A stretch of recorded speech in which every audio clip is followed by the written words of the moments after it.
Olá pessoal, tudo bem com vocês? Eu sou o professor Alisson de História e gostaria de fazer a explicação e correção das atividades complementares semana 3. Vamos lá? Então não esquecer, né? Sempre colocar o nome.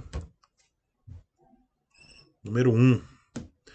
Uma das causas da Primeira Guerra Mundial, 1914 a 1918, foi o rompimento do equilíbrio europeu, representado letra A pela França, potência em crescente expansão, após dominar enormes áreas da América do Norte. A França era uma potência mundial, né? Uma das maiores economias da época. Mas ela não dominou ou não dominava aquele momento enormes áreas da América do Norte. Se nós pegarmos aí Canadá, é, Estados Unidos e México. Apesar da França, né, ter tido colônias nessas regiões, nesse momento elas não estavam sob a jurisdição da França. Né? Por exemplo, o Canadá, apesar de ter sido nessa região ali do Canadá colônia, mas ela era um protetorado, né, digamos assim, do Império Britânico. Os Estados Unidos, né, algumas regiões ali haviam sido colônias francesas, mas a França vendeu, né, essas regiões aí para os Estados Unidos. Isso no século XIX. E o México, né, é, aquela área ali não havia tido influência, digamos assim, não era uma colônia da França, mas efetivamente no período aí anterior à Primeira Guerra Mundial, a França ela não dominava, né, essas extensões, essas enormes áreas da América do Norte. Então, a letra A está incorreta. Letra B, pela Rússia. Então, a Rússia vai romper esse equilíbrio aí, cujo crescimento industrial o transformou no país mais desenvolvido do planeta. A Rússia era e é o maior país em extensão territorial, né, do planeta.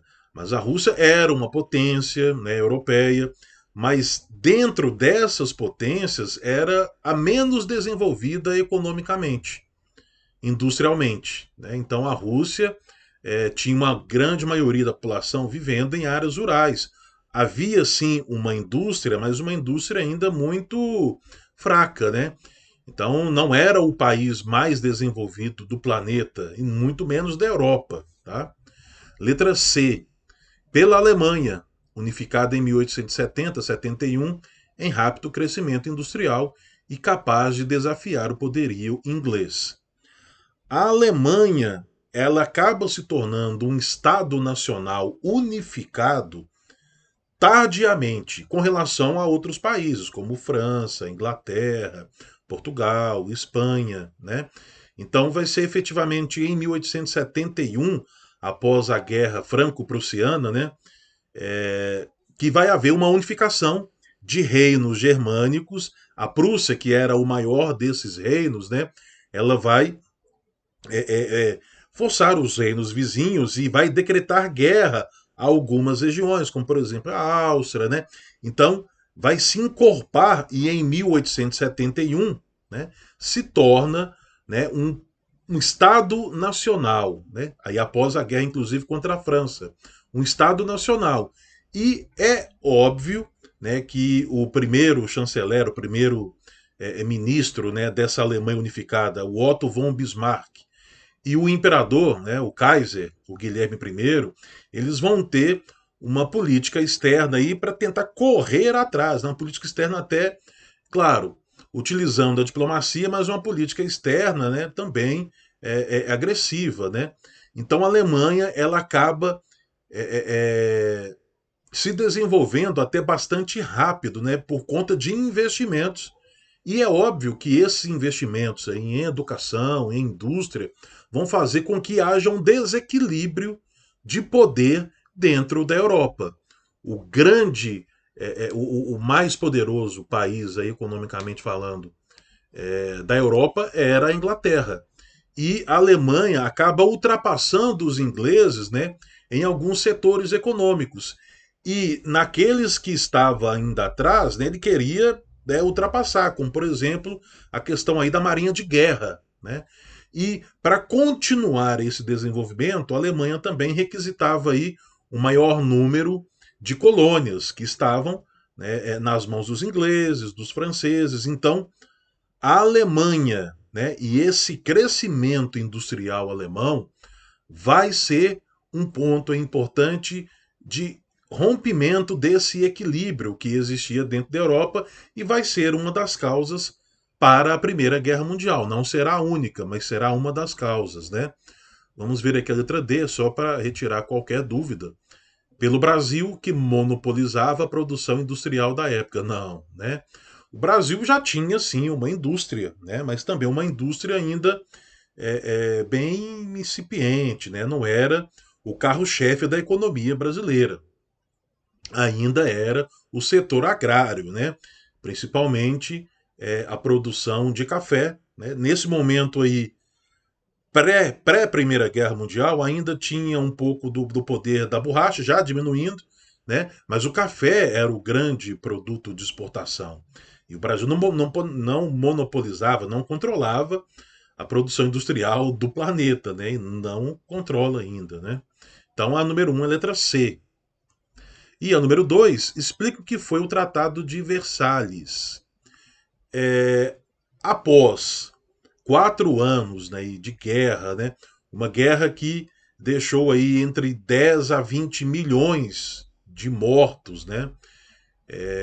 E o mesmo número aí de feridos, foi o conflito que vai abrir de fato o século XX e a Alemanha e os seus aliados elas perdem essa guerra. 11 de novembro de 1918, né, a Alemanha assina o armistício, uma rendição, e após essa rendição, obviamente, os vencedores vão obrigar os perdedores a assinar uma série de tratados. Então, todos os países aí que estavam